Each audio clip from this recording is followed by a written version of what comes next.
3 words. I only need 3 words to describe this episode and this arc to you all. John frickin' Smith! He's here, and our time of awakening has come. Alright, jokes aside, this is going to be a very economically focused arc, I guess you could say. Have y'all ever wondered about the economy of the Midgard Kingdom? Well, you will after this arc is done. We actually go over a lot of information in this episode, funny enough. There's a lot to cover. And they even changed some stuff with Delta, man. Man, the ankles. Those ankles, though. Pretty damn good, if you ask me. So let's just get straight into it and talk about the Eminence in Shadow, Season 2, Episode 4, as we get introduced to the man himself. But before we get into greatness, first, we gotta deal with a little bit of underhandedness, as we see a Mitsugoshi transport is being attacked by bandits. Now you see guys, Mitsutoshi has the entire market in a stranglehold, and people aren't liking that. No. But rule number 1 of being a villain, guys, is you never monologue. And these fools break that rule. As we hear, you've heard of Garter? He controls all the buying and selling in Midgard, and you ladies went and made him mad. As they're like, Mr. Garter, but everyone knows him as a respectable gentleman who serves as the president of the major corporate alliance. He's a faithful follower of the divine teachings and has made many sizable donations to the church. He couldn't possibly be an evil scumbag behind the scenes. That's just not possible. As our ruffian says, even the most righteous of people have a hidden dark side, ladies. Garter only made it as big as he did by making the most of people like us. As they're like, no, I can't believe it. I don't believe you think it makes a difference to tell us what we already know. As we see, surprise! It was a trap by Shadow Garden the whole time. Who could have seen that coming? As we hear, unsheath the sword of justice. And as they jump into action, the men are cut down. As New tells Alpha, I believe we have reduced their legitimate ranks considerably with this operation. As Alpha says, yes, the underworld players connected to the cult should start to show themselves. The war is about to begin. And I just want to point out, in case you guys missed it, how they slipped John Smith into the opening right here, and how lit that actually is, man. That got me so hyped when I watched the opening. I was popping off. And it's here as we transition to our next scene, and we see our lovable idiots, Bulk and Skull, sporting their new line of fashion from Mitsugoshi. We hear Sid say, yeah, anything related to design probably came from Etta. First Gamma, then Beta, and Epsilon. Man, every single one of these girls is just running wild with my ideas. And as we see how cheaply made these knockoffs really are, and that our boy Sid's wearing the authentic design, he thinks, come to think of it, all my outfits were curated by Alpha and the girls. Everything I'm wearing is like a knockoff from my past life. As you guys might have noticed that our fantasy series looks real modern now, as we hear. I saw people walking around the Capitol wearing suits and thought that was just the culture here. But it's looking like that was all Alpha's doing as well. They're using my knowledge from my past life to increase their market share as far as they can make it go. And I bet the people they're stealing business from are none too happy about it. No, they are not. As Sid adds, but that all ends today. As he gets up and says, I'm going to reclaim what's mine. And it's here as we transition to our next scene. The man, the myth, the absolute legend is born. As we hear, as of today, I'm a super elite secret agent. Tonight, the world will know my name. And as we transition to our next scene, we hear Yukimi say, welcome, my dear Shadow. As he says, I have forsaken that name. As she says, my apologies, Mr. John Smith. It is truly heartening to have you so kindly joining our ranks. As John says, it's a profitable arrangement for myself. That is all. As Yukimi says, oh, but don't you find it depressing to maintain a relationship based solely on profit? Let's get a little closer. As she tells him, the other day, Garter called a meeting of the major corporate alliance. Something about strengthening their measures against Mitsugoshi. The fall of Mitsugoshi may come sooner than we had anticipated. As she says, fear not, our plans remain unchanged. While Mitsugoshi and the major corporate alliance work to destroy each other. John says, we take everything. As she says, we will need you to take action for us, Mr. Smith. But be careful, behind the major corporate alliance, you will find him. The underworld swordsman who rose above Garter and took control of the MCA before anyone knew what was happening. Getten, the Sword Devil. He's a dangerous cur who will stop at nothing to get what he wants. But he's mine. And as he's leaving, she says, I look forward to seeing it. In the battle for control over the market in the royal capital. At the end of the conflict where money is bought with blood. Who will remain standing in the end?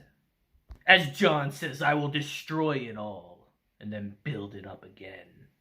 But it's here as we transition to our next scene. We see the marketplace in Midgar is in a bit of a panic right now as everyone has discounts galore as we hear major sales all across the shopping district. As Sid thinks this is the case because Alpha and the girls have gone too far. They're selling exclusive products you can only find at their company stores with no concern for local distributors. So now they've made enemies of the big corporations, and even the downtown shopping district has it in for them. As he says, damn, Yukimi's right. The future of Mitsugoshi is pretty much devoid of all hope.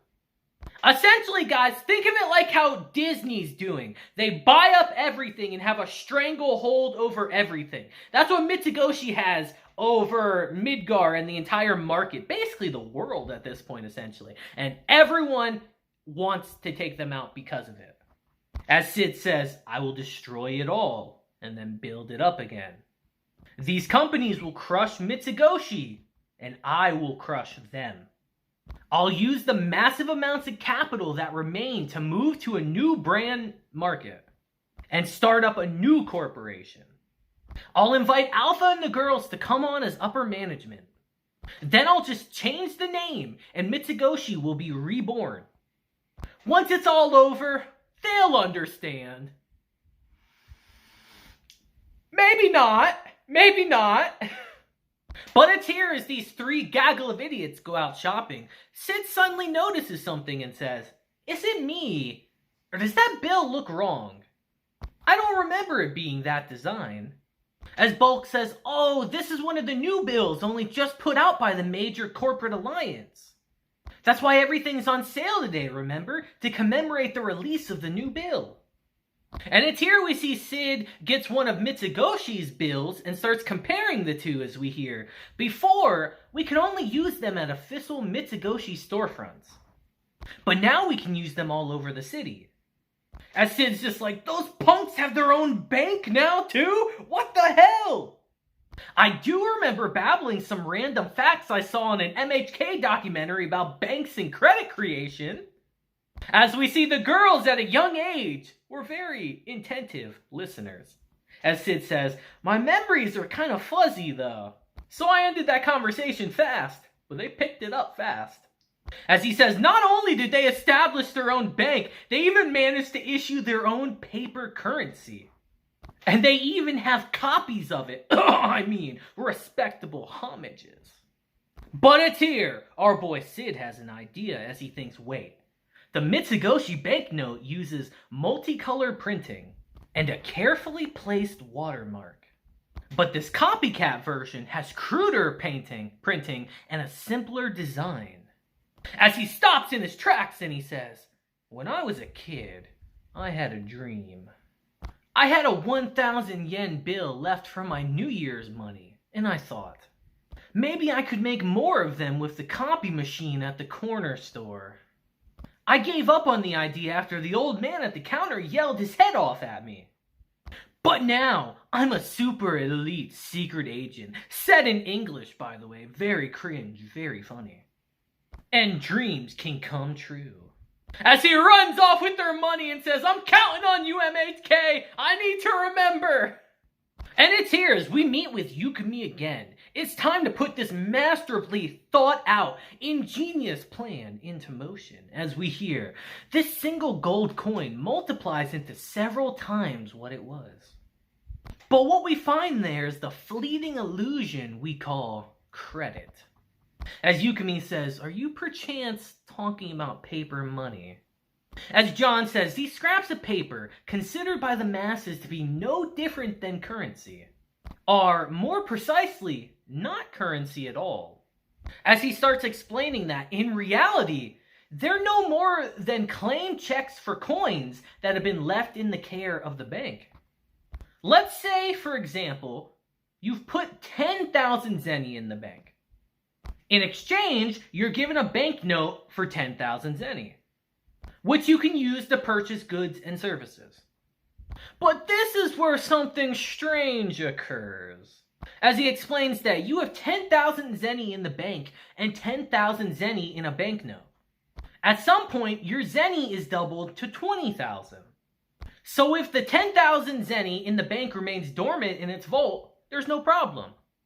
Because even if the money doubled, as long as only the original 10,000 zeni circulates through the market, there's no contradiction. This is some actual serious business shit, by the way, guys. They're really breaking it down. But the bank used the 10,000 zeni that's there as collateral to lend out even more money. As Yukimi says, the prosperous economy of the capital stemmed from the business developments of Mitsugoshi itself. And seeing a good opportunity, the merchants wished to borrow some capital. And the bank met their demand by supplying paper money.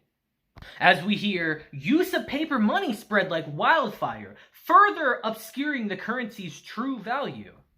The 10,000 zeni in the vault multiplied to several times what it was, and started circulating throughout the capital. And Mitsugoshi gained exponential profits by reaping the rewards of the interest. That is the true value of credit creation. As Yukimi says, what a fitting expression, then says, a scrap of paper not even worth a copper coin is given more value than gold. The leader of Mitsugoshi Bank must be an extraordinary con artist. And I mean, yeah, kinda. But it's here, John adds, but is this piece of paper truly worth the credit people give it? As he gives Yukimi both bills and says, compare the two. Do you notice anything? As she says, you mean the incorporation of the watermark on one and not the other? As John adds, and the major corporate alliance bill has a rougher design. Rougher printing, rougher edges. You know what that means. As she says, it'd be easy to fake? As that's exactly what he wanted to hear. Because it's here, he tells her, we create fake money. And we'll make a fortune in counterfeit bills. A completely ingenious plan, right, guys? Except for it's not, as we hear. Mr. Smith, the major corporate alliance bills are still only in circulation in the royal capital.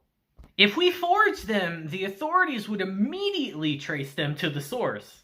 As our boy John is crushed here, as we hear, if done on a small scale, I'm sure it could be accompanied without discovery. But the amount we would earn would hardly more than be a child's allowance. That was his whole plan, by the way. Just to print the money and be like, we'd be stinking rich, baby, printing this money. That was his entire plan. And she shot it down instantly. But it's here. We have to double down. As he gets in her face, she is floored as he says, is that really what you think? And it's here, taking aback, thinking about what he just said, she says, "You can't mean. If we did make and circulate a large quantity of counterfeit bills in a short period of time, naturally we would be discovered because it's dumb. And rumors of the bills would reach the ears of the general public almost immediately. But at that point, the citizens would harbor doubts about the contents of their own wallets.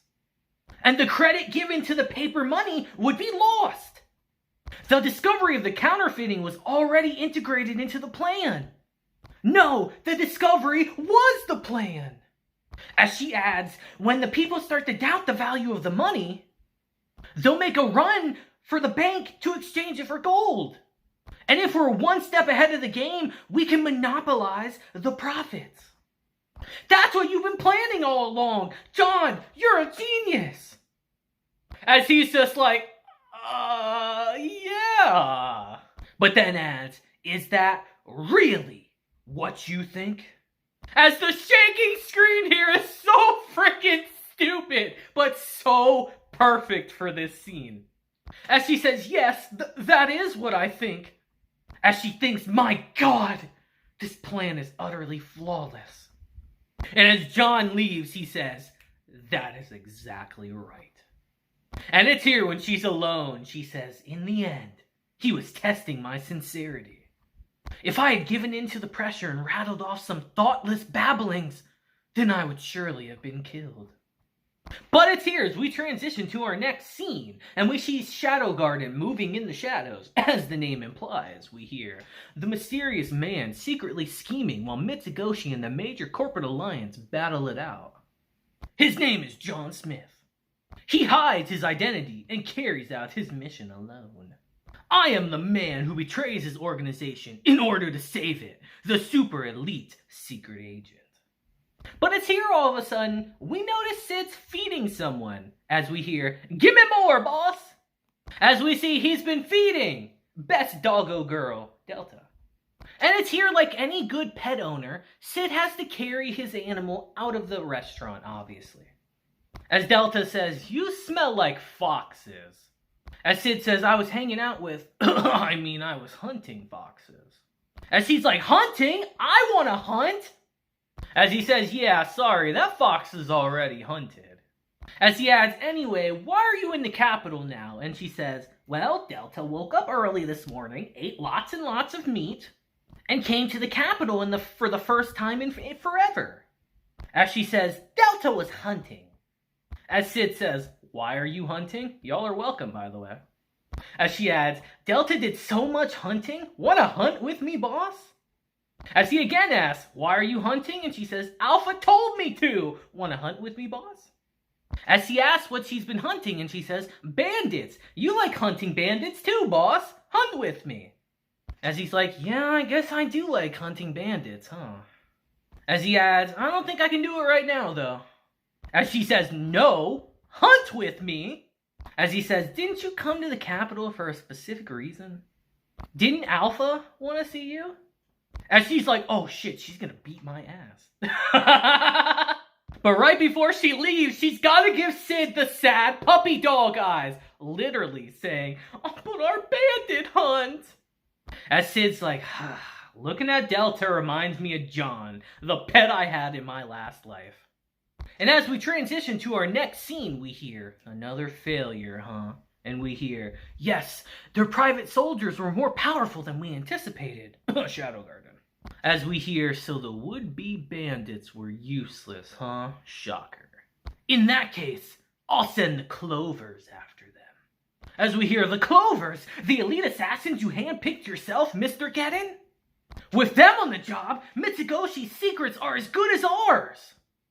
But it's here as we transition to the hunt with our best doggo girl, which I gotta say, they changed from being an actual forest to the sewers, because I guarantee you they're like, fuck, we don't want to animate the forest. We got the assets for the sewers still, let's just put them in there. We see best doggo girl is going crazy down here. As Shadow says, Delta's fundamentally incapable of following the command, stay. Her brand of hunting is a one-sided massacre. It makes gathering treasure easy, but I miss out on the element of enjoying the battle. As we suddenly hear, wait a minute, you're Sarah, aren't you? It's me, Zabra. You remember Sarah? As Delta says, you smell like my dad. And he says, that's right, because I'm your older brother, Zabra.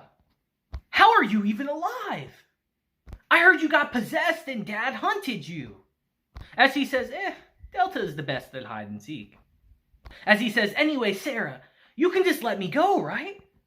I'm working for the Great Gettin now. But as Delta murders him, she says, I don't want a weak brother. And it's here our boy Shadow asks, did you really want to do that? He was your brother. As Delta says, weaklings bring shame to the family. As he's like, oh, okay, makes sense. As she adds, Delta's dad is the chief of the clan. He has lots of lovers and over 1,000 children. As Shadow says, I guess one less wouldn't hurt him then. As she says, the weak die. If there aren't enough, we make more. That's the law of the clan. As Shadow says, that's a Theranthrope for you. They do things on a different scale. Occasionally you'll find an intelligent one. There's a reason most people assume they're a bunch of might makes right types. And it's here as they're leaving, Shadow says, maybe I should go visit the Theranthrope land sometime. And it's here Delta has a great idea, saying, I got it! You can be our chief, boss! If you be my dad, you'll be the chief. Then you can have lots of babies and we'll be the strongest clan ever. Shit, sign me up for that, guys. Hello? Where's the admission papers? As Sid says, not happening. And Delta says, yes, happening. I'll get 100 women for you.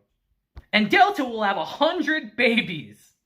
As he's like, yeah, not happening. Let's go home. Trust me when I say, just like y'all, I really hope that happens in a future volume. That sounds fun as hell, to see him go to her home. That sounds fun.